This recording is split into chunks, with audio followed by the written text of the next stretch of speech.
వచ్చిన మీ అందరికి కూడా మరొకసారి వందనాలు తెలియజేస్తూ ఉన్నాను. ముల్లోక తాళాలు అనే విషయాన్ని గురించి మాట్లాడుకున్నాం. ముల్లోక తాళాలు అంటే 3 లోకాల తాళాలు.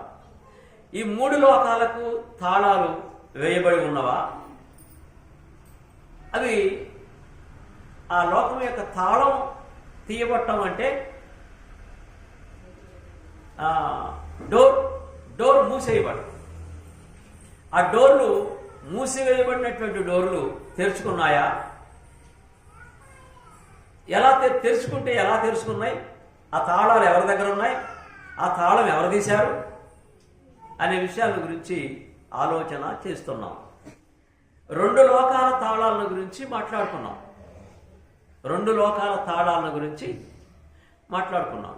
ఈ 2 లోకాల తాళాలు ఎవరు తీశారు? ఈ 2 లోకాల డోర్లు ఎవరు ఓపెన్ చేశారు అనేది గత వారంలో మాట్లాడుకున్నాం. ఇప్పుడు మిగిలింది మరొక లోకం యొక్క తాళం. 3 లోకాల్లో 3 లోకాలు ఏ లోకాలు అనుకున్నాం?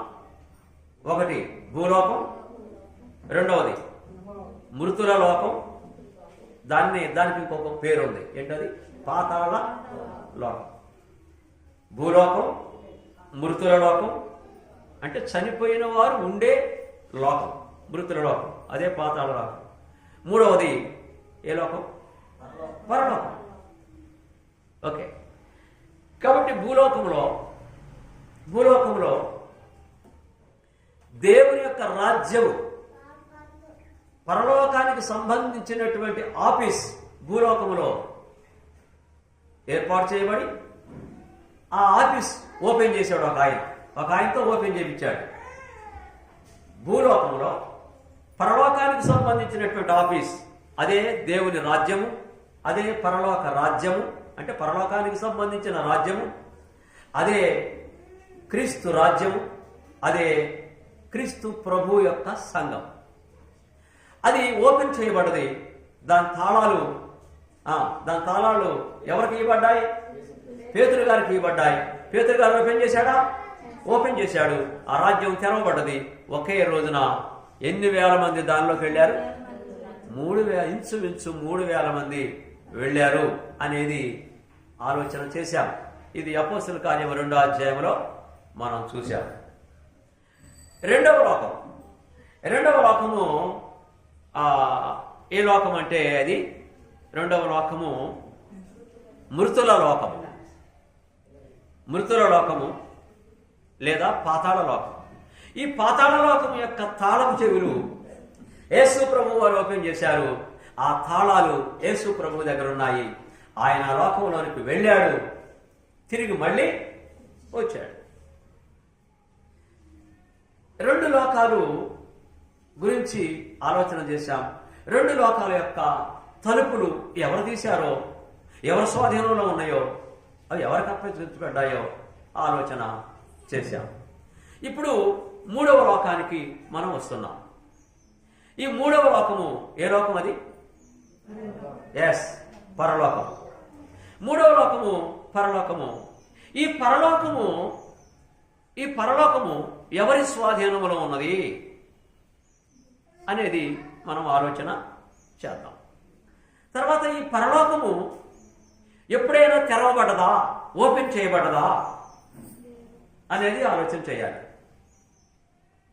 ఈ పరలోకం యొక్క తాళాలు ఎవరి దగ్గర ఉన్నాయి అని ఆలోచన చేయాల్సినటువంటి అవసరం ఉంది. ఈ పరలోకము అనేది దేవుని యొక్క స్వాధీనంలో ఉంది. పరలోకము ఎవరి స్వాధీనంలో ఉన్నది? దేవుని స్వాధీనంలో ఉన్నది. దేవుని స్వాధీనంలో ఉన్నటువంటి ఆ యొక్క పరలోకము ఎప్పుడైనా ఓపెన్ చేయబడదా? ఎప్పుడైనా పరలోకము ఓపెన్ చేయబడదా?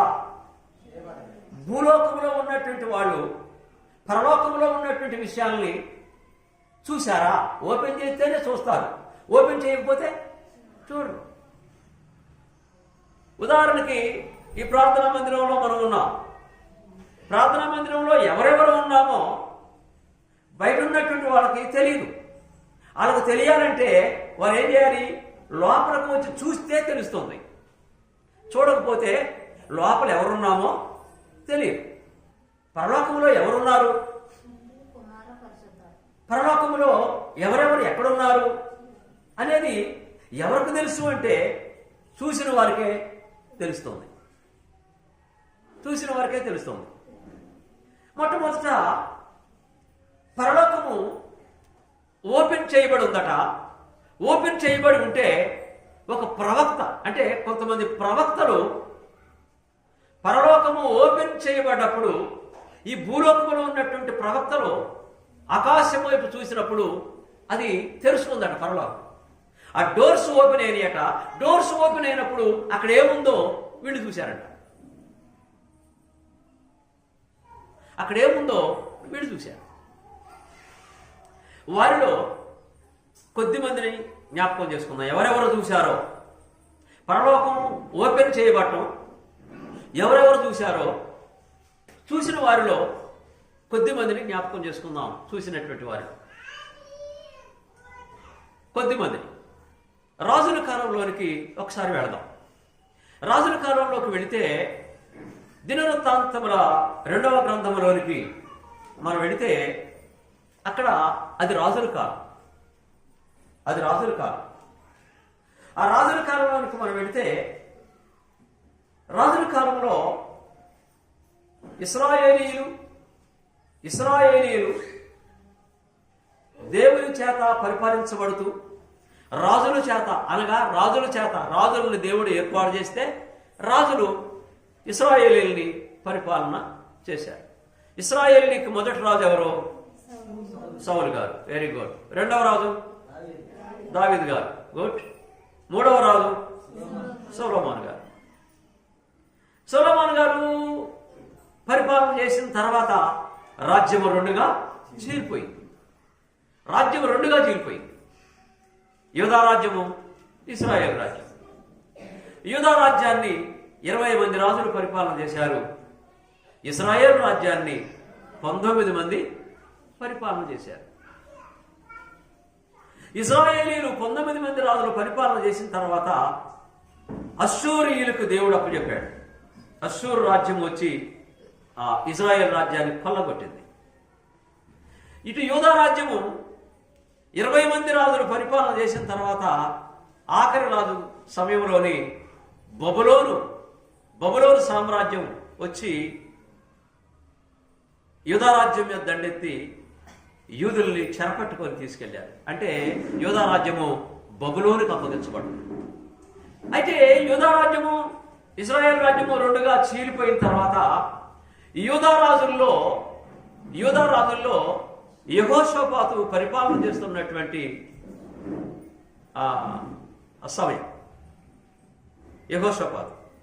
యెహోషాపాతు పరిపాలన చేస్తున్నాడు. ఇశ్రాయేల్ రాజ్యములో, అదే సమయంలో ఇశ్రాయేల్ రాజ్యములో ఆహాబు పరిపాలన చేస్తున్నాడు. యూదా రాజ్యములో యెహోషాపాతు, ఇశ్రాయేల్ రాజ్యములో ఆహాబు అందరికీ తెలియదు, కానీ ఆహాబు భార్య మాత్రము చాలా మందికి తెలుసు.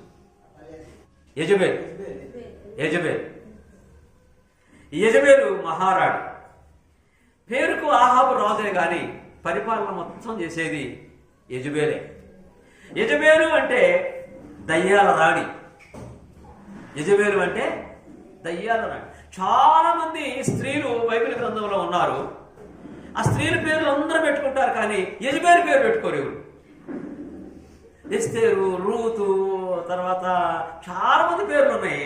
అందరి పేర్లు పెట్టుకుంటారు, కానీ ఈ యెజబేలు పేరు పెట్టుకోరు. ఎందుకంటే ఈ యెజబేలు దయ్యాల రాణి. యూదా రాజ్యంలో యెహోవా ప్రవక్తలు ఉన్నారు. ఈ యెహోవా ప్రవక్తలు రాజులు కాక ప్రవక్తలు చెప్పినట్టు రాజులు వినాలి. 2వ దినవృత్తాంతాల గ్రంథము 18వ అధ్యాయంలోనికి మనం వస్తే మొదటి వచనం చదివితే ఈ యెహోషాపాతు గుణము మనకు అర్థమైపోతుంది. యూదా రాజైనటువంటి యెహోషాపాతు ఐశ్వర్యవంతుడైన తర్వాత ఎవరు చదువుతారు? 2వ దినవృత్తాంతాల గ్రంథము 18వ అధ్యాయము తనకు ఒక ఐశ్వర్యమును ఘనతయు అధికము కలిగిన తర్వాత యెహోషాపాతు ఆహాబుతో ఈయముందెనో. అది ఐశ్వర్యము ఘనత లేనప్పుడు ఆహాబు, ఇశ్రాయేలు దేశం యొక్క ఆహాబు లేకపోతే యెజబేలు గురించి చాలా మందికి తెలుసు. ఆ దేశంలో తెలుసు, ఈ దేశంలో తెలుసు. ఆరి కుటుంబంలో యెజబేలు కుమార్తె అయినటువంటి అతల్యాదేవిని వివాహం చేసుకోవాలన్నటువంటి ఆలోచన, తన కుమారుడికి లేదా తన కోడలుగా చేసుకోవాలన్నటువంటి ఆలోచన, తన హోదాని చూసుకున్నాడు. హోదా ప్రకారం వెళ్ళాడు. కానీ ఆ అమ్మాయి గుణవంతురాలా కాదా? ఆ అమ్మాయి తల్లి గుణవంతురాలా కాదా? అసలు ఆ కుటుంబము దేవుని పిల్లలా కాదా? ఆ కుటుంబము దేవునికి విధేయులా కాదా?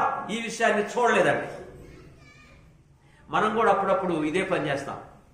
అయితే ఒకరోజు కొంతకాలం తర్వాత యెహోషాపాతు తన ఇయ్యంకుడి దగ్గరికి వెళ్ళాడు. పిలిపించాడు, ఇయ్యంకుడిని పిలిపించాడు. యెహోషాపాతు, రాజైనటువంటి యెహోషాపాతు తన సైన్యంతో, రాజుగారు పోతున్నప్పుడు సైన్యం ఉంటుందండి, తన సైన్యంతో ఆహాబు, ఇజ్రాయేల్ దేశంలో ఆహాబు ఇంటికి వెళ్ళాడు. వెళ్ళిన తర్వాత అప్పుడు ఆహాబు ఒక పనిలో ఉన్నాడు. రాజు కదా, ఒక పనిలో ఉన్నాడు. ఏం పని అంటే, రామోత్ గిలాదు అనేటువంటి ఒక దేశం ఉంది. ఆ రామోత్ గిలాదు యొక్క అనేటువంటి దేశానికి, ఇజ్రాయేల్ దేశానికి పచ్చగడ్డ ఎత్తే మండిపోతుంది. ఇలాంటి సమయంలో రామోత్ గిలాదు మీదకి, ఆ దేశం మీదకి యుద్ధానికి వెళ్ళటానికి సైన్యాన్ని సిద్ధం చేశాడు. ఎవరు? ఆహాబు రాజు, యెజబేలు సైన్యాన్ని సిద్ధం చేశాడు. సిద్ధం చేసి యెహోషాపాతుని పిలిచాడు. నువ్వు కూడా సైన్యంతో రాలి. అసలు సైన్యం రాజు కదిలితే రాజుతో పాటు సైన్యం కదులుద్ది. కొంత సైన్యం ఏమంటే, ముఖ్యమంత్రి గారు వస్తుంటే ఒక్కడే వస్తున్నా, ఆయనతో పాటు ఎన్నికలు వస్తాయి. మరి ప్రధానమంత్రి వస్తే, కాబట్టి ఇక్కడ రాజు కదా, రాజు వెళ్ళినప్పుడు రాజుతో పాటు కొంత సైన్యం కూడా వెళ్ళిపోయింది. కూర్చున్నారు, బాగానే ఉంది. ఈయంకుడు వచ్చాడు, ఈయంకుడు మర్యాదలు అయిపోయింది. ఆహాబు గారు అన్నాడు, రాజుగారు యుద్ధానికి పోతున్నాడు కదా, యుద్ధానికి వెళ్ళాలి కదా, ఈయంకుడా బావగారు, రామోత్ గిలాదు మీదకి మేము యుద్ధానికి వెళ్తున్నాము, మీరు కూడా మీ సైన్యంతో వస్తారా అన్నాడు. మీ సైన్యంతో మీరు కూడా వస్తారా? రాజు కదా, వస్తావా అన్నాడు. మరి రాజుగారు, ఈయంకుడు, మీరు రానంటే ఏమొచ్చిద్దో ఏమో ఒక డౌట్ పడదు. పైగా యూదా రాజ్యంలో ఉన్నటువంటి రాజులు ఏదైనా దేశం మీద యుద్ధం చేయాలంటే ముందు దైవ సేవకుల్ని, ప్రవక్తలను అడుగుతారు. ప్రవక్తలను అడిగి ఈ ప్రవక్తలు వెళ్ళమంటేనే రాజు సైన్యాన్ని తీసుకుని వెళ్ళిపోతాడు. ప్రవక్తలను అడగాలి. బావా, యుద్ధానికి వెళ్తున్నావు, బాగానే ఉంది నువ్వు, మరి నేను బయలుదేరాలంటే నాకు ప్రవక్త చెప్పాలి కదా, ప్రవక్త చెప్పండి నేను రాను. వాసి బాబు బలిగా ఉందే, ఏ ప్రవక్త? నా దగ్గర 400 మంది బయలు ప్రవక్తలు, ఇంకా అర్తోను దేవత బయల ప్రవక్తలు 450 మంది, 850 మంది ప్రవక్తలు ఉన్నారు నా దేశంలో. 850 మంది ఉన్నారు కదా, ఇంతమంది ఉంటే ఇక యెహోవా ప్రవక్త కావాలి అటువంటి అన్నాడు. నో అట్లా కాదు, యెహోవా ప్రవక్త లేనిది చెప్పండి, నేను బయలుదేరితే నాకు ద్రోహం జరుగుద్ది అన్నాడు. ఇక్కడ లేడా ఇజ్రాయేల్ దేశంలో యెహోవా ప్రవక్త ఎవరు లేరా అన్నాడు. ఒకడు అన్నాడు, ఉన్నాడు, ఇదిగో అక్కడ ఆ ప్రాంతంలో ఒక గుడిసెలో ఉన్నాడు, మీకాయ అనేటువంటి ప్రవక్త ఉన్నాడు, ఇదిగో అన్నాడు. అనేసరికి ఆ ప్రవక్తను పిలుస్తూ పట్టుగారు తీసుకురండి అన్నాడు. సైనికులు వెళ్ళారు. అయ్యా ప్రవక్త గారు, మీ రాజుగారు అంటే యూదారాజ్యం యొక్క రాజుగారు యెహోషాపాతు గారు వచ్చారు, మా రాజుగారు ఉన్నారు, మిమ్మల్ని తీసుకురమ్మన్నారు. సరే ఆయన పదండి వస్తానన్నాడు, వచ్చేసాడు. మీకాయ, ప్రవక్త అయినటువంటి మీకాయ. ఎప్పుడైతే ఆయన పేరేంటి, ప్రవక్త పేరు మీకాయ ఎప్పుడైతే వచ్చాడో యెహోషాపాతు రాజు నమస్కారములు చేశాడు ప్రవక్తకి. ప్రవక్త ఆశీర్వదించాడు. రాజా, నన్ను పిలవమన్నారట, కారణం ఏంటి? అయ్యా, రమత్ గిలాదు అనేటువంటి దేశం మీదకి వాళ్ళు యుద్ధానికి వెళుతున్నారు, నన్ను రమ్మంటున్నాడు. అసలు ఆ దేశం మీదకి యుద్ధానికి వెళ్ళటం శుభసూచకమా లేకపోతే నష్టమా? ఈ విషయాన్ని మిమ్మల్ని అడుగుదామని మీకోసం కబురు చేశాము అయ్యా అని ఆ దైవ సేవకుడు లేదా యెహోవా ప్రవక్త, దేవుని ప్రవక్త అయినటువంటి మీకాయని అడిగాడు. ఆయన రాజుగారు. ఏ రాజుగారు అడిగాడు? యెహోషాపాతు. యెహోషాపాతు అంటే యూదా రాజ్యపు రాజు అడిగాడు. ఇప్పుడు ఈయనంటున్నాడు, అదేం పనండి, ఒక్కడ చెప్పడం ఏంటండి, 850 మంది ప్రవక్తలు నాకుంటే ఇదిగో వీళ్ళందరూ కూడా ఎరా ప్రవక్తలారా, ఎలమంటారా, మాకు విజయం కలుగుద్దా, మోసం కలుగుద్దా, రాజు చిరంజీవి కాక నీకు విజయం కలుగుద్ది పో అంటున్నారు వీళ్ళందరూ. ఎంతమంది చెప్తుంటే నువ్వు ఒక్కడ కోసం చూస్తామే బావా నువ్వు అన్నాడు ఆహాబు. లేదు, ఈయన ఏం చెప్తాడో వినాలి, ఆయన చెప్పినట్టు నేను చేయాలి అన్నాడు. అయ్యా ప్రవక్త గారు చెప్పండి, సెలవేయండి, దైవ సేవ కూడా సెలవేయండి అన్నాడు. ఇప్పుడు 18వ అధ్యాయంలో పోతాం. 18వ అధ్యాయం 18వ వచనం, 2వ రాజుల గ్రంథము 18వ అధ్యాయము 18వ వచనం. ఇప్పుడు ప్రవక్త అయినటువంటి మీకాయ ఏం చెప్తున్నాడు, రాజుకి ఏం చెప్తున్నాడు చూద్దాం. మీకాయ యెహోవా మాట వినుడి అంటే చూడండి, మీకాయ ఏం చెప్తున్నాడో చూడండి. ఎవరు మాట వినాలి ఇక్కడ? యెహోవా మాట. రాజులారా, ఇజ్రాయేల్ రాజు పేరెవరు? ఆహాబు. ఆహాబుతో మళ్ళీ తల్లిగారు ఉంది కదా, మహారాణి గారు, యెజబేల్ గారు కూడా ఉంది. యెజబేల్ అసలు ఎవరి మాట ఎంతో కొరకొరకొరకొరవుతుంది, యజ్ఞుడే. కానీ ఆడిని తీసుకొచ్చింది, ఆడినట్టు ఎవరు? దేవుని ప్రవక్త. నాకు 850 మంది ప్రవక్తలు ఉంటే అత్తోరు దేవతకేమో 450 మంది ప్రవక్తలు, బయలుదేవతకేమో 400 ప్రవక్తలు, ఎంతమంది ప్రవక్తలు ఉంటే వీడిని తీసుకొచ్చారేంటి? కొరకొరలాడిపోతుంది అమ్మగారు. అయినా సరే మౌనంగా, ఇయ్యకుడు ఉన్నాడు కదా, మౌనంగా ఉంది. అయితే ఇప్పుడు మీకాయ మాట్లాడుతున్నాడు, ప్రవక్త అయిన మీకాయ మాట్లాడుతున్నాడు. యెహోవా మాట వినుడి. చదవండి. ఇప్పుడు రాజా, ఒక్క మాట గమనించండి మీరు. రాజా, నేను దేవుడు ఏమి సెలవిస్తాడో నాకు, నేను దేవుడిని అడిగి మీకు చెప్తాను అన్నాడు. ఇదంతా చదవట్లేదు. దేవుణ్ణి నేను అడిగి చెప్తాను అన్నాడు. దేవుణ్ణి అడిగాడు, పైకి చూశాడు, ఆకాశం వైపు చూస్తే ఆకాశము తెరవబడి, ప్రవక్త అయినటువంటి మీకాయకి ఆకాశము తెరవబడి పరలోకంలో దేవుని సన్నిధిలో ఏం జరుగుతుందో అది కనపడుతుంది. మీకాయకి ఆకాశము తెరవబడదు, పరలోకం తెరవబడదు. డోర్స్ ఓపెన్ అయినాయి. పరలోకములో ఏముందో అది చెప్తున్నాడు, ఏం జరుగుతుందో చెప్తున్నాడు. ఏం జరుగుతుందట? ఇదిగో యెహోవా మాట వినండి రాజులారా, యెహోవా మాట వినండి, మీరు యుద్ధానికి వెళ్ళాలనో లేదో నేను చెప్తున్నా. ఇప్పుడు ఇది యెహోవా చెప్తున్నాడు, నేనుగా చెప్పేది. యెహోవా చెప్తున్నాడు అంటే అక్కడ ఏం జరుగుతుందో చూస్తున్నాడు, అది జరిగేది చెబుతున్నాడు. చదవండి. దేవుడైనటువంటి యెహోవా తన సింహాసనం మీద ఆసీనుడై ఉన్నాడు. ఆయన సైన్యమంతా, పరలోకంలో సైన్యం ఉంది. పరలోక సైన్యము అనే దాని గురించి మనం 3 వారాలు నేర్చుకున్నాం. సైన్యం అంటే దూతలే, దేవుని దూతలే. దేవుని దూతలు, దేవుని యొక్క సైన్యం. పరలోకంలో సైన్యం ఉందట. ఆ సైన్యము దేవునికి కుడి ప్రక్కన కొంతమంది ఉన్నారట, ఎడవ ప్రక్కన కొంతమంది ఉన్నారట. సైన్యం చదవండి అమ్మా. ఆ సైన్యము దేవునికి అటుప్రక్క ఇటుపక్క సైన్యము నిలవబడి ఉండుట నేను చూచి తిని అంటున్నాడు. మరి ఇంతకీ ఏం చేయమంటావు అయ్యా ప్రవక్త, ఏం చేయమంటావు అంటే, రాజా రమత్ గిలాదు మీదకి యుద్ధానికి వెళ్ళొద్దు అన్నాడు. ఇక్కడ మనకు కావలసినటువంటి మాట ఏంటంటే, పరలోకము తెరవబడి ఉండుట మీకాయ చూశాడు, యెహోవా ప్రవక్త చూశాడు. పరలోకము తెరవబడు,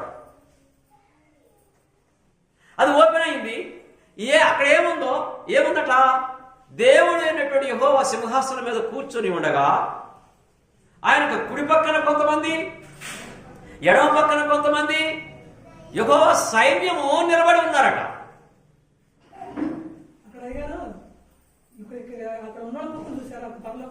లేదు, మీకా అక్కడ దేవుని ప్రవక్తకు మాత్రమే కనపడదు, వీరికి కనపడలేదు.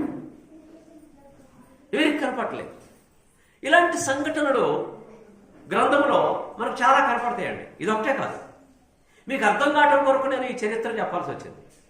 ఇప్పుడు మనం ఏం గమనిస్తున్నామంటే పరలోకము అప్పుడప్పుడు ఓపెన్ చేయబడది. ఇలా చూడాలంటే దానియేలు కూడా ఒకసారి పరలోకం ఓపెన్ చేస్తుంటే, ఓపెన్ అయితే దానియేలు కూడా చూశాడు. దానియేలు గ్రంథము 7వ అధ్యాయంలో, అంటే దానియేలు నెబుకద్నెజరు కొడుకైనటువంటి దర్యావేషు రాజుగా ఉన్నప్పుడు ఆ రాజక పరిపాలనలో దానియేలు ప్రధానమంత్రిగా ఉన్నటువంటి సమయంలో దేవుడు పరలోకాన్ని దానియేలుకు చూపించాడు. దానియేలు గ్రంథము 7వ అధ్యాయంలో మనం ఇది చూస్తాం. తర్వాత క్రొత్త నిబంధనలకు వచ్చిన తర్వాత స్తెఫను కూడా రాళ్ళు కుట్టుతున్నటువంటి సమయంలో ఆయన ఆకాశం వైపు చూశాడట. స్తెఫను 7వ అధ్యాయంలో ఆకాశం వైపు చూసినప్పుడు అక్కడ తండ్రి అయినటువంటి దేవుడు ఆ పరలోకము తెరవబడదంట. పరలోకము తెరవబడి ఉండుటగా స్తెఫను చూశాడు. పరలోకము తెరవబడది. దేవుని కుడి పార్శ్వములో యేసు ప్రభు దిగ్గున లేచి నిలబడ్డాడు. స్తెఫనుని రాళ్లతో కొట్టి చంపేస్తున్నారు, రక్తం చిందిపోతుంది. యెరూషలేములో జరుగుతున్నటువంటి విషయం ఇది. యెరూషలేములో స్తెఫనుని రాళ్లతో కొడుతున్నప్పుడు, ప్రాణం పోతున్నటువంటి సమయంలో పరలోకము తెరవబడటం స్తెఫను కనపడదు. అది ఓపెన్ అయింది. దేవుడు కూర్చొని ఉన్నాడు సింహాసనం మీద. దేవుని కుడి పార్శ్వమున దిగ్గున లేచి నిలబడి ఉన్నాడు యేసు ప్రభు. లేచి స్తెఫను వైపు చూస్తున్నాడట, భూలోకం వైపు చూస్తున్నాడట యేసు ప్రభు.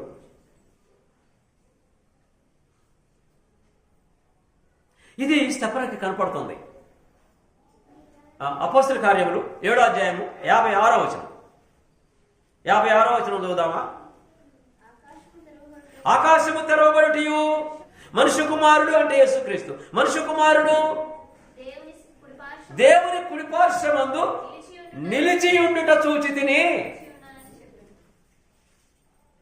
కాబట్టి స్తెఫను కూడా పరలోకము తెరవబడి ఉండటము స్తెఫను కూడా చూశాడు. ఓకే, పరలోకము అప్పుడప్పుడు తెరవబడ్డది.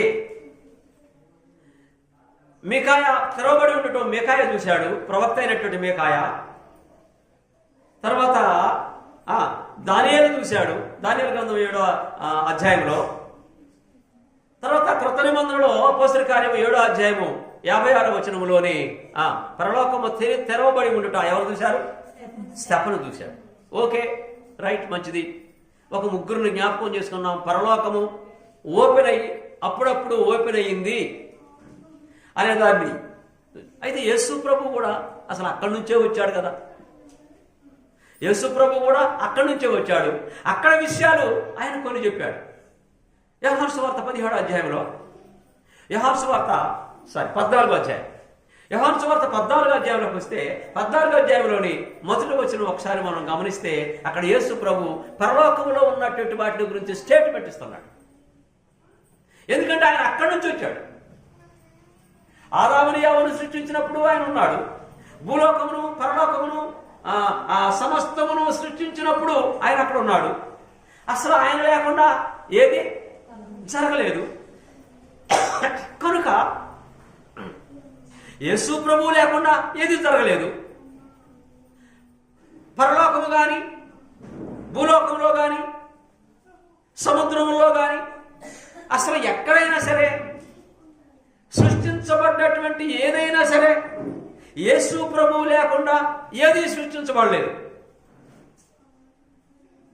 ఆయన ప్రధాన శిల్పి అయి ఉండెను అన్నాడు ఒకసారి. యేసు ప్రభువు ఈ సృష్టి అంతటినీ సృష్టించినప్పుడు ప్రధానమైనటువంటి శిల్పి అన్నాడు. శిల్పి అంటే తయారు చేసిన వాడు అని అన్నాడు. అలాంటి యేసు ప్రభు ఇప్పుడు యోహాను సువార్త 14వ అధ్యాయంలో ఆయన ఏం మాట్లాడుతున్నాడు చూడండి. ఇదిగో శిష్యులారా నేను వెళ్ళే టైం అవుతుంది, నేను మరలా పరలోకం వెళతాను, మీ హృదయాలను ఏమాత్రం కూడా కలవరపడనీయొద్దు. దేవుని యందు విశ్వాసం ఉంచుతున్నారు కదా మీరు, నా యందును విశ్వాసం ఉంచండి. ఓకే, నా తండ్రి ఇంట అంటే ఇట్ ఈస్ హెవెన్, అదే పరలోకం. పరలోకానికి దేవుని ఇల్లు అనే పేరుంది. నా తండ్రి ఇల్లు అంటే పరలోకం. నా తండ్రి ఇంట అనేక నివాసములు ఉన్నవి, చాలా ఇండ్లున్నాయి మీ కొరకే. They constructed for you and all. మీ అందరి కొరకు పరలోకములో అద్భుతమైనటువంటి గృహాలు కన్స్ట్రక్ట్ చేయబడ్డాయి, నిర్మించబడ్డాయి. భూలోకంలో అలాంటి ఇండ్లు లేవు. ఏ నరుడు ఎన్నడూ చూడనటువంటి ఇండ్లు ఉన్నాయి అక్కడ. మీరు చూస్తారు, ఆ ఇండ్లు మీరు చూస్తారు, ఆ ఇంటికి మీరు, ఆ ఇండ్లకు మీరు వస్తారు.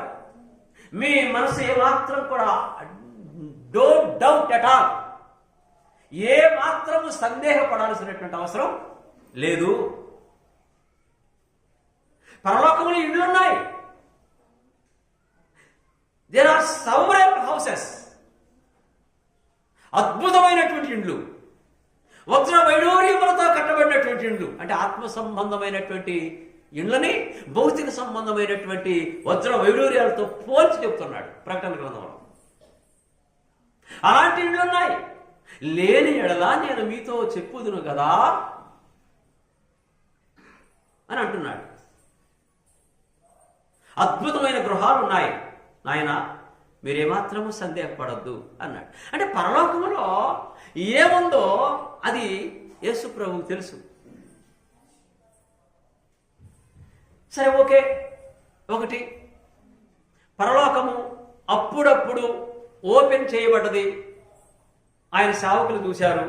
యేసు ప్రభు కూడా పరలోకం తెలుసు. రైట్. 4వ విషయం. ఇప్పుడు 5వ విషయానికి వస్తే, ఈ పరలోకము మళ్ళీ ఎప్పుడు ఓపెన్ చేయబడింది? నెంబర్ 1, మీకాయ చూస్తూ ఉండగా పరలోకం ఓపెన్ చేయబడ్డది. నెంబర్ 2, దానియేలు చూస్తూ ఉండగా పరలోకం ఓపెన్ చేయబడ్డది. నెంబర్ 3, స్టెఫెను చూస్తూ ఉండగా పరలోకం ఓపెన్ చేయబడ్డది. నెంబర్ 4, యేసు ప్రభు పరలోకములో నుంచే వచ్చాడు కనుక పరలోకములో ఏమున్నాయో ఆయనకు తెలుసు. ఇప్పుడు 5వ విషయానికి వస్తే, ఈ పరలోకము మళ్ళీ ఎప్పుడు ఓపెన్ చేయబడుద్ది? ఇప్పుడు ఇది ప్రపంచంలో ఒక పెద్ద ప్రశ్న. ఈ పరలోకం వల్ల ఎప్పుడు ఓపెన్ చేయబడుతుంది? ఈ పరలోకము ఎవరు ఓపెన్ చేస్తారు? మళ్ళీ ఇది ఆఖరిసారిగా ఓపెన్ చేయబడాలి. ఈ ఆఖరిసారిగా దాన్ని ఎవరు ఓపెన్ చేస్తారు? ఓకే, భూలోకంలో పరలోకానికి సంబంధించినటువంటి ఆఫీసుని ఒక ఆయన ఓపెన్ చేశాడు. ఎవరు ఓపెన్ చేశారు? ఎస్, పేతురు గారు. తర్వాత మృతుల లోకాన్ని ఒక ఆయన ఓపెన్ చేశాడు. ఎవరైనా? యేసు ప్రభు. అంటే ఆ తాళాలు ఆయన దగ్గర ఉన్నాయి, ఈ తాళాలు ఆయన దగ్గర ఉన్నాయి. మరి ఇప్పుడు 3వది, పరలోకము మరలా ఎప్పుడు ఓపెన్ చేయబడుతుంది? ఆ తాళాలు ఎవరి దగ్గర ఉన్నాయి? కొన్నిసార్లు ఓపెన్ చేయబడది కొంతమంది దైవ సేవకులు చూశారు, ఆయనకు నచ్చిన వారు చూశారు, యెహోవాకు ఇష్టమైనటువంటి వారు చూశారు. ఇకపోతే మనం ఎప్పుడు చూస్తాం?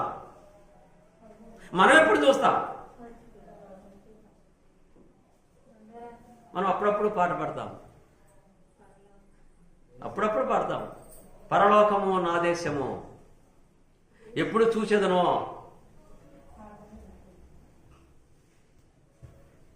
బంగారు వీధుల్లో శృంగారముగా తిరిగే ఆ దినము ఎప్పుడొచ్చునో అని పాడుతున్నాం మనం. కాబట్టి బంగారముతో అంటే పోల్చి, అక్కడ బంగారం లేదు, భూలోకానికి సంబంధించినటువంటి వస్తువులు ఏమి అక్కడ ఉండవు, పోలిక. మనం బంగారాన్ని ఎక్కువ ప్రేమిస్తాం కాబట్టి బంగారముతో వజ్ర వైడూర్యములతో కట్టబడినటువంటి గృహాలు అంటున్నాడు. అంటే పోలిక. ఆ పరలోక మహాపట్టణము మరలా ఆఖరిగా ఒక్కసారి ఓపెన్ చేయబడుతుంది. అది ఎప్పుడు ఓపెన్ చేయబడుతుంది? ఎవరు ఓపెన్ చేస్తారు? యేసు ప్రభు వారిని అడిగారు ఈ మాట, అయ్యా ఆ దినం ఎప్పుడు వస్తుంది, అది ఎప్పుడు ఓపెన్ చేయబడుద్ది అని యేసు ప్రభువుని అడిగారు. మత్తయి సువార్త 24వ అధ్యాయంలో, మత్తయి సువార్త 24వ అధ్యాయంలోకి ఒకసారి మనం వచ్చినప్పుడు అక్కడ ప్రభువుని వారందరూ అడుగుతున్నప్పుడు యేసు ప్రభు అప్పటి కాలంలో జరుగుతున్నటువంటి విషయాల గురించి ఆలోచన చేస్తూ మధ్యలో ఈ మాట చెప్పాడు. 36వ వచనం ఒకసారి చూద్దామా? ఆ దినమున గూర్చియు, ఏ దినము? దేవుడు ఆ పరలోకము ఆఖరిసారిగా ఎప్పుడు ఓపెన్ అవుద్దో, మనమందరం కూడా ఎప్పుడు, మీరందరూ ఎప్పుడు వస్తారో, మనమందరం అక్కడికి ఎప్పుడు వెళ్ళిపోతామో, ఆ దినమున గూర్చియు, ఆ గడియను గూర్చియు అది తండ్రి మాత్రమే ఎరుగును, ఏ మనుష్యుడు ఎరగడు, పరలోకములో ఉన్న దేవదూతలు కూడా ఎరగరు, ఆఖరికి నేను కూడా ఎరగను. మనుష్య కుమారుడు అంటే నేను కూడా ఎరగను అని అంటున్నాడు యేసు ప్రభు. అంటే నాకు తెలియదు, I don't know when they will be opened the doors of heaven. అది నాకు తెలియదు. ఆ తాళాలు ఆయన దగ్గరే ఉన్నాయి. అది ఓపెన్ చేయాలంటే ఆ తాళం ఆయన తీయాలి. పేతురికేమో రాజ్యం యొక్క తాళాలు తీయటానికి తాళాలు ఇచ్చాడు, నాకేమో మృతుల్లోకము యొక్క తాళాలు ఇచ్చాడు. కానీ ఆ తాళాలు మాత్రం ఆయన దగ్గర ఉంచుకున్నాడు. అది ఆయనే తీయాలి ఆ తాళాలు అన్నాడు. భలే పని అయిందే. అది ఎప్పుడో జరుగుద్దట. సరే, ఆయన చనిపోయాడు. క్రీస్తు ప్రభు వారు భూలోకంలో ఈ మాటలు చెప్పాడు, చనిపోయాడు, సమాధి చేయబడ్డాడు, తిరిగి లేచాడు. లేచిన తర్వాత ఎన్ని రోజులు ఉన్నాడండి భూమి మీద ఆయన? 40 రోజులు ఉన్నాడు. 40 రోజులు ఉన్న తర్వాత శిష్యులారా నేను వెళ్ళిపోతున్నాను అన్నాడు. ఆ ప్రభు ఏంటిది, నువ్వు రాజులు అన్నావు కదా, రాజ్యం అన్నావు కదా, నువ్వు రాజు అయితే మేము మంత్రులుగా ఉంటామని ఆశతో మేమున్నాం కదా ప్రభు, నువ్వు వెళుతున్నావు ఏంటి? మరి ఎప్పుడు నువ్వు వెళితే మేము వచ్చేటప్పుడు, మనం తెలుసుకునేది ఎప్పుడు, రాజు ఎప్పుడు, పరలోకం ఓపెన్ అయ్యేది ఎప్పుడు అని వీళ్ళు అడిగారు. అప్పుడు యేసు ప్రభు అంటున్నాడు, అపోస్తలుల కార్యం 1వ అధ్యాయము 7వ వచనంలోకి వస్తే, అపోస్తలుల కార్యం 1వ అధ్యాయం 7వ వచనంలోకి వస్తే యేసు ప్రభు వారు ఆఖరిగా తన శిష్యులతో చెబుతున్నటువంటి మాటలు, ఆఖరి మాటలు. ఈ మాటలు అయిపోయిన తర్వాత ఆయన ఆకాశములోనికి మేఘముల మీద వెళ్ళిపోయాడు. ఏం చెప్తున్నాడు? ఆఖరి మాటలు, కాలములను, సిదిగో శిష్యులారా, కాలములను, సమయములను నా తండ్రి తన స్వాధీనములో ఉంచుకున్నాడు. ఎప్పుడో తెలియదు. కాలము, సమయము ఆయన చేతిలో ఉన్నది. తండ్రి చేతిలో ఉన్నాయా కాలాలు? అది తెలుసుకున్నట్టు మీ పని కాదు. నాకే తెలియదు, మీకేవాడు చెప్పాను నేను. అయినను మీరు యెరూషలేములోనే ఉండండి, మీరు ప్రార్థన చేయండి. మనం ఎప్పుడూ కూడుకునేటటువంటి ఆ మేడగదిలోనే మీరు ప్రార్థన చేస్తూ ఉండండి. ఖచ్చితంగా 10 రోజుల తర్వాత ఆ పరలోకం ఓపెన్ అయ్యి అక్కడి నుంచి దేవుని యొక్క ఆత్మ మీ మీదకు వస్తూ ఉన్నది. కాబట్టి మీరు ఏం చేయాలో దేవుడు తెలియజేస్తాడు. So you must wait in యెరూషలేం. కాబట్టి వీళ్ళు అక్కడే కూడుకొని ఉన్నారు. ఆ రోజున పరలోకము నుంచి ఒక గొప్ప శబ్దం, యెరూషలేమంతా కూడా దద్దరగోలుగా, పెద్ద భయంకరమైనటువంటి రీతిలో, పెద్ద గాలి, పెద్ద ధ్వని, ఎన్నడూ విననటువంటి పెద్ద సౌండ్, పెద్ద పెద్ద బాంబులు వేస్తే వచ్చేటటువంటి సౌండ్. ఆ సౌండ్ యెరూషలేమంతా కంపించింది. యెరూషలేములో ఉన్నటువంటి ప్రజలు ఒకసారి ఉలిక్కిపడ్డారు. ఏం జరుగుతుందో అపోస్తలుల కార్యం 2వ అధ్యాయంలో ఏం జరుగుతుందని భయపడ్డారు. 2వ అధ్యాయం 7వ వచనంలో ఇదేమి, ప్రజలందరూ కూడా ఆశ్చర్యపడుతున్నారు. ఇదేమి, ఇలా జరుగుతుంది ఏంటి, ఏమవుతుంది యెరూషలేము? ఆ రోజున పండగ. ఏం పండగ అది? పెంతెకోస్తు పండగ. ఏం జరుగుతుంది? ఆశ్చర్యపోయినారు. సుమారు 18-19 దేశాల్లో స్థిరపడినటువంటి యూదులు ఆ పండగకు వచ్చారు. వీరు పేతురుకు లేచి మాట్లాడుతున్నాడు. గలిలయ మనుషులు, ఇదిగో యెరూషలేము నివాసులారా, గలిలయ మనుష్యులమైనటువంటి మేము చెప్తున్నటువంటి మాట వినండి. చేపలు పట్టుకొని బ్రతికేటటువంటి ఈ పేతురు మాట్లాడుతున్నాడు, వినండి. మాట్లాడేది నేను గాని మాట్లాడుతున్నాను, నాలో ఉండి మాట్లాడుతున్నవాడు నేను కాదు, దేవుడు మాట్లాడుతున్నాడు, వినండి. Please listen. మీరు సిలువ వేసి చంపినటువంటి ఆ యేసుని దేవుడు లేపాడు. ఆయన పరలోకమందు ఉన్నాడు. మీరందరూ కూడా మారుమనసు పొందాలి. అయ్యా ఏం చేయాలి మేము? సుమారు 18-19 దేశాల నుంచి వచ్చినటువంటి వారందరికీ వారి స్వభాషలలో పేతురు మాట్లాడుతున్నటువంటి మాటలు వారి సొంత భాషల్లో వాళ్ళకి అర్థమవుతుంది. వింటున్నారు. ఇదేమి, మన భాషల్లో వింటున్నామే, వీరు చేపలు పట్టుకునే గలిలయులు కారా? కాబట్టి ఈ విధంగా అద్భుతమైనటువంటి రీతిలో ఆనాడు పరలోకము తెరవబడి పరలోకము నుంచి వచ్చినటువంటి యొక్క వాక్కు, ఆ పరలోకం నుంచి పంపబడినటువంటి ఆదరణకర్త పరిశుద్ధాత్ముడు వారిలో ఉండి మాట్లాడారు. ఆ దినము నుంచి సుమారు 100 సంవత్సరముల వరకు పరిశుద్ధాత్మ వారితో ఉండి ఈ గ్రంథము వారి చేత రాయబడింది. ఇది ఈ రోజున ఇది యెరూషలేము నుంచి ప్రపంచంలో ఉన్న 240 దేశాలలో కూడా వారి మాటలు రికార్డు చేయబడి 240 దేశాల్లో ప్రకటించబడుతుంది. వారి మాటలు దేవుని మాటలు దైవ గ్రంథం రూపంలో. కాబట్టి పరలోకం ఓపెన్ చేయబడేది ఎప్పుడంటే యేసు క్రీస్తు ప్రభు యొక్క 2వ రాకడలో మాత్రమే. అది ఎప్పుడో. అందుకని ఒక భక్తుడు అంటాడు, ఎప్పుడో నీ రాకడ సమయం యేసు ప్రభువా మా విమోచక. ఎప్పుడో ఆ తాళాలు ఎప్పుడు తీస్తాడో దేవుడు. యేసు ప్రభు ఒక గుర్రం మీద, ప్రకటన గ్రంథంలో అంటాడు, ఒక తెల్లటి గుర్రం మీద ఎక్కి వస్తుంటాడట. ఆయన పనివారు పరలోకమున దూతల సమూహము బూరమూదుతూ ఉన్నప్పుడు ఆయన ఆకాశములో వస్తూ ఉంటాడట. ఆకాశములో వస్తూ ఉన్నప్పుడు ఆకాశము రగులుకొని యేసు ప్రభు శిష్యుల్లో మొదటివాడైనటువంటి పేతురు మాట్లాడుతున్నాడు. పేతురు గ్రంథంలో తను మాట్లాడుతున్నాడు.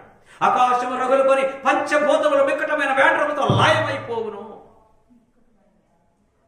పంచభూతములంటే భూమి, ఆకాశము, వెలుతురు అంటే సూర్యచంద్ర నక్షత్రాలు, గాలి, నీరు అంటే సముద్రం. భూమి మీద 3 వంతులు నీరు ఉంది, 1 వంతే భూమి ఉంది, ఆరణ్యాలు ఉంది. ఈ ఆరణ్యాల మీద 240 దేశాలు. పంచభూతములు మిక్కటమైన వేండ్రముతో లయమై కరిగిపోవును అన్నాడు. దేవుని దినపు రాకడా అన్నాడు. పేతురు గారు తన పత్రికలో రాస్తూ ఉన్నాడు ఈ మాటలో. మనం ఆ దినమున కొత్త ఆకాశము కొత్త భూమి చూదుము, ఇదంతా నాశనం అయిపోయాను అంటున్నాడు. అది అప్పుడే పరలోకము ఓపెన్ చేయబడుతుంది. అప్పుడే భూలోకంలో ఉన్నటువంటి ప్రజలు, దశలోనిక పత్రికలో రాస్తున్నాడు పౌలు గారు దశలోనిక పట్టణంలో ఉన్న సంఘానికి, ఆ దినమున ఆ దినమున ఆకాశం నుంచి మేఘారూఢుడై యేసు ప్రభు వస్తున్నప్పుడు భూమి మీద ఉన్నటువంటి వారందరూ కూడా ఆకాశంలోనికి పరిశుద్ధులు ఆకాశంలోనికి ఆ మేఘం మీదకి వెళ్ళిపోతారు. ఆ మేఘం అనే విమానం మీద పరిశుద్ధులు లేచి ఆ విమానంలో ఆయనతో పాటు పరలోకానికి వెళ్తారట. Big fight in the world. విమానాలు ఎంతమంది ఎక్కారో ఇక్కడ నాకు తెలియదు, కానీ ఆ విమానాలు మనుషులు తయారు చేసి ఆకాశంలోకి వెళ్ళిపోతాయి. కానీ ఆయన పెద్ద విమానాన్ని పంపబోతున్నాడు ఆయన రెండవ రాకడలో. అప్పుడు పరలోకం ఓపెన్ చేయబడుతుంది. ఈ పెద్ద విమానం తీసుకెళ్తుంది పరలోకానికి. ఆ మేఘము అనేటువంటి విమానం అని పేరు పెట్టుకుందాం మనం. విమానం అని ఎక్కడ దానిలో లేదు, కానీ పెద్ద మేఘము అన్నాడు. అద్భుతమైనటువంటి మేఘం మీద యేసుప్రభు వస్తాడు. ఆ మేఘం మీదకి వెళ్ళిపోతాడు. పెళ్లి సమయంలో పెళ్లి కుమారుడు కారులో వెళ్తాడు, తరలి వెళ్తాడు. పూర్వకాలంలో గుర్రాల మీద వెళ్ళేవాడు, మన విశ్వనాథం కారులో వెళ్ళాడు పెళ్లి కుమార్తె కొరకు. అలాగే యేసు ప్రభు పెళ్లి కుమారుడుగా, అంటే వర్ణన పోలిక, పెళ్లి కుమారుడుగా ఆకాశంలో మేఘంలో వస్తాడు. పరిశుద్ధులు ఆయనతో కలిసి వెళ్ళటానికి మేఘం మీదకి వెళ్తారు. పరిశుద్ధులు ప్రభు కలిపి ఆకాశంలో మేఘంలోని ఆ పరలోకం యొక్క గేట్లు తెరవబడతాయి. పరలోకంలోకి వెళ్ళబోతున్నాడు. It is the second coming of Christ. యేసు ప్రభు యొక్క రెండవ రాకడలో తెరవబడతాయి. మరలా పరలోకం యొక్క గేట్లు వెళ్ళిపోతాం. 12 గుమ్మములు అన్నాడు. అందుకే మనం అప్పుడప్పుడు పాటలు పట్టలేం. పరలోక పట్టణము 12 గుమ్మములు 12 ముత్యములతో పరిలముగా కట్టబడే ఆ పరలోకాన్ని అలా వర్ణించాడు ఒక భక్తుడు. ఆ మహాపరలోక పట్టణంలోకి వెళ్తాము. ఆ తాళం సేవలు ఆయన దగ్గరే ఉన్నాయి. ఆయనే ఆ గేట్లు తీస్తాడు, ఆయన ఆ డోర్లు ఓపెన్ చేస్తాడు. అప్పుడు మనం పరలోక మహాభాగ్యంలోనికి వెళ్ళిపోతాం. వెళదామా, ఉందామా, చూద్దామా, చూసి వద్దామా? అసలు రావడం మళ్ళీ ఆడతాం. ఇంకా వెళదామని ఎవరు చేయలేదండి. నేను రెడీ అయ్యా, నన్ను క్షమించాయా, తీసుకెళ్ళాయా, అందరినీ క్షమించాయా, అందరిని తీసుకెళ్ళాయా, ఓకే. నేను రాను, ఇక్కడే ఉంటానని చేయలేదండి. కల్లూరులోనే ఉంటా అనేవాళ్ళు ఉంటారు. ఎవరైనా వెళ్దాం, అందరం వెళ్దామా? Very good. కనుక 3 విషయాలు నేర్చుకున్నాం. ముల్లోక తాళాలు అనే విషయాల గురించి నేర్చుకున్నాం. ఒకటి భూలోకం. ముల్లోక తాళాలంటే 3 లోకాల తాళాలు. ఒకటి భూలోకం, రెండవది మృతుల లోకం, మూడవది పరలోకం. ఈ 3 తాళాలు, ఈ ముగ్గురు ఎవరెవరి దగ్గర ఉన్నాయో, ఈ 3 లోకాలు ఎలా ఓపెన్ చేయబడ్డాయో నేర్చుకున్నాం. 3వ లోకమైనటువంటి పరలోకము మనం అందరం వెళదాం. అందరం కూడా ప్రభుతో చిరకాలం అక్కడ ఉండడానికి ప్రయత్నం చేద్దాం. అక్కడ ఉండాలంటే ఇక్కడ ప్రభుతో కలిసి ప్రతి పరిశుద్ధ దినమున ఆయన సన్నిధిలో ఆయన క్రీస్తు ప్రభు యొక్క శరీరము, క్రీస్తు ప్రభు యొక్క రక్తమును జ్ఞాపకము చేసుకొని ఆయన బల్ల యొద్ద ప్రవేశించి ఆరాధించి మన జీవితంలో అక్కడికి వెళ్ళడానికి ప్రయత్నం చేద్దాం. ఓపికతో విన్న మీ అందరికీ వందనాలు తెలియజేస్తూ నా మాటలు ముగిస్తున్నాను. God bless you all.